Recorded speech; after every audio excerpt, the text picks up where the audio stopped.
سب سے بڑا الزام میرے اوپر بریلوی دیوبندی اہل حدیث شیعہ نے یہ لگایا یہ قادیانی ہے. صرف میرے نام کے ساتھ مرزا آتا تھا. تو جب میں بریلوی تھا اس وقت بھی مرزا تھا. اور پاکستان میں سب سے زیادہ ہے ہی مغل برادری ہے. جو مردم شماری ہوئی ہے نا, پہلے نمبر پہ جو آبادی ہے نا 4.5-5 کروڑ وہ مغل ہیں, اس کے بعد دوسرے خاندان ہیں. تو وہ سارے قادیانی ہیں کیا صرف نام کی وجہ سے؟ تو اس طریقے سے انہوں نے کیا. تو مجھے موقع مل گیا, میں نے اپنے معاملات کلیئر کیے. پھر میں نے صرف یہ نہیں بتایا کہ میں قادیانی نہیں ہوں, میں نے یہ بتایا کہ یہ جو مجھے قادیانی کہہ رہے ہیں نا, ان کا ایک ابا تھا جو اشرف علی تھانوی رسول اللہ کو انڈورس کر کے گیا ہوا ہے, اور دوسروں کے ابے نے چشتی رسول اللہ پڑھوایا ہوا ہے. تو کیسے بازی الٹ دی؟ تو ہماری اسٹریٹجی میں سب سے بڑی کامیابی یہ ہے کہ ہم نے ان کو للکارا ہے. ڈیفینسو موڈ میں کبھی نہیں گیا. اگر انہوں نے ایک بات کی ہے نا, میں نے 10 باتیں کی. اسی لیے میں غامدی صاحب کی طرح باہر نہیں بیٹھا ہوا. غامدی صاحب والی ان کو گفتگو نہیں سمجھ آتی, وہ شریف بندوں کے لیے ہوتی ہے. ان بدماشوں کے ساتھ آپ نے ٹیکل ایسے کرنا ہے کہ ایک کرے 10 سنائیں ان کو, لیکن 10 جھوٹی نہیں, دلائل کے ساتھ. لمحہ پال ہو انہوں علمی طور. پھر یہ ڈیفینسو موڈ میں کرو نہ چھیڑو, وہ تو پتہ ہے پھر چھڑتا نہیں ہے. آپ کو تو تجربہ ہے نا کہ علماء کتنے ڈرتے ہیں مجھ سے. ان کو پتہ ہے ایک بات کی نا تو یہ 4 سنائے گا. مرڈر اٹیمپٹ ہوئی, اس کے بعد مین میڈیا میں ساری چیزیں آ گئی. تو یہ چیزیں تو پھیلی نا, اس کا مجھے کوئی نقصان تو نہیں ہوا, فائدہ ہوا ہے. اور یہ سمجھتے تھے کہ یہ ایکٹیویٹی کروا کے نا تو مجھے بزدل کریں گے. میری طبیعت بالکل ڈیفرنٹ ہے. مجھے کوئی بندہ چھیڑتا ہے نا, میں اس کو چھوڑتا نہیں ہوں, چاہے جو مرضی ہو جائے. ہم منگولوں کی اولاد ہیں, ان کو پتہ نہیں ہے منگولاں دے ہاتھ لگے نے تو اڈے سارے بابے منگولاں نے وڈے ہوئے نے, جتنے اولیاء اللہ نے, جدوں وہ کافر سن, اور انہوں منگول مسلمان ہو جان تے ہن بھی بابے انہوں نے وڈنے نے علمی طور. تو ایک میری سرشت میں ہے, میری نیچر کے اندر. جیسے پٹھانوں کو نہیں آپ نے دیکھا, جب لڑتے ہیں تو لگتا ہے یہ اگلے کو مار دیں گے خود مریں گے. یہ میری نیچر ہے علمی طور پہ. میں فزیکلی جنگ نہیں لڑتا. علمی میرے اعصاب اتنے مضبوط ہیں کہ یہ زمین و آسمان کے سارے مولوی مل کے مرے ہوئے زندہ سامنے آ جائیں اللہ کے فضل سے. میں جو قرآن و سنت میں بلیو رکھنے والا ہوں نا, مجھے یہ متزلزل نہیں کر سکتے. میں ان کی ایک ایک بات کا جواب دوں گا اللہ کے فضل سے. اور آپ کو نظر آیا کہ کیسا میں ان کے اعصاب کے اوپر سوار ہوں. تو یہ جو ایکٹیویٹیز پرفارم کرتے ہیں نا, اس سے میں ڈیفینسو موڈ میں نہیں جاتا, بلکہ مزید اوفینسو ہوتا ہوں. تو اس کی وجہ سے پھر دعوت کو اور ٹریگر ہوتا ہے. یہ جتنے الزامات لگاتے ہیں, یہ سمجھتے ہیں الزام لگائیں گے تو یہ ڈر جائے گا. ٹرینڈ چلایا نا انہوں نے میرے خلاف محرم میں, ٹرینڈ الٹا پڑ گیا. ٹرینڈ میں آپ جائیں 90% میرے حق میں لوگوں نے ویڈیو چڑھائی ہوئی ہیں, حدیثیں. اگر 4 بندوں کو نہیں پتا تھا ان کے ماموں نے کیا کیا ہے, تو اب حدیثوں کی وجہ سے سب کو پتا چل گیا. ساروں نے کہا یار صحیح تو کہہ رہے ہیں, اس نے کون سی اپنی بات کی ہے. میں فرنٹ سے آ کے بات کر کے کہ یہ بات کی ہے, اچھا آ جاؤ اب دیکھو پھر یہ بات کس کس نے کی ہوئی ہے, آؤ فتویٰ لگاؤ. فوراً ڈر جاتے ہیں. اب اس طرح کی باتیں اگلے لوگوں کے دماغ میں کیوں نہیں آتی تھی؟ وہ اس لیے نہیں آتی تھی کہ اس کے بعد پھانسیاں, کوڑے اور جیلیں ہوتی تھی. ہر زمانے میں ایسے لوگ اٹھے ہیں, لیکن انہیں حکمران دبا دیتے تھے, کیونکہ حکمران سارے بیٹھتے ہی مزاروں کے اوپر تھے, بابوں کے ذریعے دنیا کے اوپر حکومت کرتے تھے. اس لیے آپ دیکھیں نا, وہ جب بھی کسی حکمران کا ذکر آئے گا نا, ساتھ ایک صوفی بزرگ کا بھی ذکر کر دیں گے. دیکھیں نا, وہ سات چیزیں جڑی ہوئی ہیں.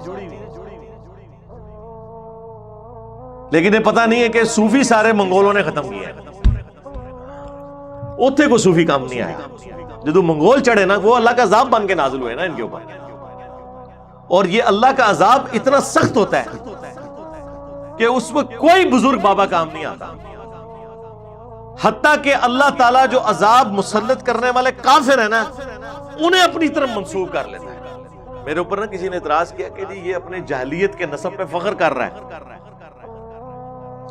جب میں ان کو کافر کہہ رہا ہوں تو فخر کر رہا ہوں, اندازہ کرو. اس کے بعد میں اپنے بارے میں کہہ رہا ہوں کہ کعبے کو مل کے پاسباں صنم خانے سے ہم نے اسلام قبول کر لیا, تو اب ہم اسلام کی خدمت کریں گے اور علمی قتل کریں گے آپ کے بابوں کا. تو میں اب اپنے بزرگوں کو گمراہی مان رہا ہوں نا عقیدے کے اعتبار سے, تبھی تو کہہ رہا ہوں کہ اسلام قبول کر لیا. میں نے ان کی بہادری کی پلس اللہ کی طرف سے عذاب بن کے جو مسلط ہوئے مسلمانوں پہ, اس کے حوالے سے میں نے بتایا تھا مسلمانوں کے کرتوتوں کی وجہ سے. اور سیم الفاظ اللہ تعالیٰ نے قرآن میں استعمال کیے ہیں کافروں کے بارے میں. سورہ بنی اسرائیل جو ہے نا پارہ نمبر 15 اس کے سٹارٹ میں سابقہ امت مسلمہ بنی اسرائیل جس میں ہزاروں پیغمبر آئے، 3 کتابیں آئیں، تورات، زبور، انجیل، اس کے حوالے سے اللہ تعالیٰ سٹارٹ ہی میں سورہ بنی اسرائیل سورت نمبر 17 جسے سورہ الاسراء بھی کہتے ہیں، اللہ تعالیٰ جب ان کے اوپر کافروں کے عذاب کا ذکر کرتا ہے نا تو اللہ تعالیٰ فرماتا ہے کہ ہم نے بنی اسرائیل کی تقدیر میں یہ چیز لکھ دی تھی کہ 2 عروج ان پہ آئیں گے اور 2 زوال آئیں گے ان کے اپنے کرتوتوں کی وجہ سے. تو پہلا عروج جب انہیں ملا، اس کے بعد جب ان کے اوپر زوال آیا، اس زوال کا ذکر اللہ تعالیٰ فرما رہا ہے جو اللہ تعالیٰ نے رومنز کے ذریعے پٹوائی کروائی. فَإِذَا جَاءَ وَعْدُ أُولَاهُمَا، جب پہلے وعدے کا وقت آیا کہ ان کی غلط حرکتوں کی وجہ سے اللہ کا عذاب ان پر مسلط ہونا تھا، بَعَثْنَا عَلَيْكُمْ عِبَادًا لَنَا أُولِي بَأْسٍ شَدِيدٍ، تو ہم نے اپنے شدید لڑائی لڑنے والے بندے ان کے اوپر مسلط کر دیا. تو یہ جو یہ مسلط ہوئے تھے یہ کوئی صوفی بزرگ مسلط نہیں ہوئے تھے، رومنز، کافر، بت پرستوں کو اللہ نے کہا ہمارے بندے مسلط ہوئے. کس کے اوپر؟ مسلمانوں کے اوپر. تو سرکار جب منگول مسلط ہوئے تھے نا مسلمانوں پہ ان کی حرکتوں کے سبب، وہ اللہ کے بندے بن کے مسلط ہوئے تھے، کیونکہ اللہ کے عذاب کی ایگزیکیوشن کبھی فرشتوں کے ذریعے ہوتی ہے، کبھی چنگھاڑ کے ذریعے، کبھی طوفان کے ذریعے، کبھی آسمان سے پتھروں کی بارش کے ذریعے، اور کبھی کافروں کے ہاتھوں پٹوائی کروا. تو اللہ نے کہا کہ ہم نے اپنے لڑائی لڑنے والے بندے ان پر مسلط کر دیے. فجاسو خلال الدیار، تو وہ پھر داخل ہو گئے بیت المقدس کے اندر، ان کے شہروں کے اندر. وکان وعدا مفعولا، اور اللہ تعالیٰ نے جو وعدہ کیا تھا وہ پورا ہو گیا. پھر اللہ تعالیٰ نے کہا ہم نے تمہیں جو ہے دوبارہ سے تمہاری باری لوٹائی. اور پھر جا کے جب دوسرے کا ذکر آیا، فَإِذَا جَاءَ وَعْدُ الْآخِرَةِ لِيَسُوءُوا وُجُوهَكُمْ، جب دوسرے وعدے کا وقت آیا کہ دوسری بار جب تم لوگ حق کا راستہ چھوڑ کر باطل کے راستے پہ آئے، تو پھر جب ہم نے ان کو مسلط کیا تو وہ ہم نے تم پر مسلط کیے کہ تمہارے چہروں کو بگاڑ دیں. وَلِيَدْخُلُوا الْمَسْجِدَ كَمَا دَخَلُوهُ أَوَّلَ مَرَّةٍ، اور وہ اس مسجد اقصیٰ میں، یروشلم میں، ایلیا میں، بیت المقدس میں اسی طریقے سے داخل ہو جس طرح پہلی دفعہ داخل ہو. وَلِيُتَبِّرُوا مَا عَلَوْا تَتْبِيرًا، اور جو چیز پھر ان کے سامنے آئے نا تیس نیس کر کے رکھ. تو یہ اللہ تعالیٰ نے ان پر مسلط کیے. اور مسلمانوں پہ بھی یہ 2 عذاب آئے ہیں. پہلا منگولز کی جانب سے آیا اور دوسرا آیا پھر کلونین پاورز کی طرف سے. مسلمان بھی یہ 2 عذاب بھگت چکے، سیم وہی رب لکھا اس امت میں. تو میں نے اس کانٹیکسٹ میں یہ بات کی تھی.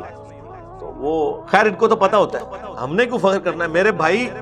ہم نے تو جو اپنے اس فرقے میں لائف گزاری ہے اس کی بھی جو پازیٹیو چیزیں ان کو ہائی لائٹ کرتے ہیں، باوجود اس کے کہ ہم اس فرقے کو اس وقت گمراہی کا پیشوا سمجھتے ہیں، اس کے باوجود جو اچھی چیز ہے اس کی تعریف کرتے ہیں. کسی کی اچھی چیز کی تعریف کرنے کا مطلب یہ نہیں ہوتا کہ آپ اپنے آپ کو اس کے ساتھ فخریہ منسوب کر رہے ہیں.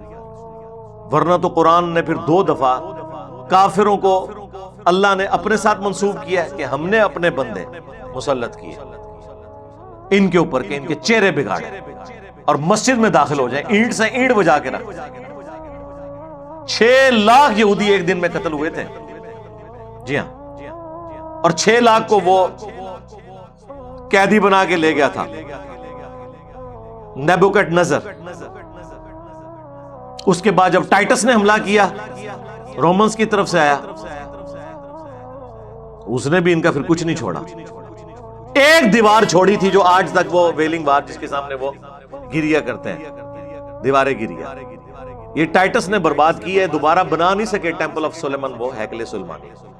یہ وہی اللہ کے بندے مسلط ہوئے تھے جو کافر تھے، مسلمانوں پہ مسلط ہوئے مسلمانوں کے کرتوتوں کی وجہ سے.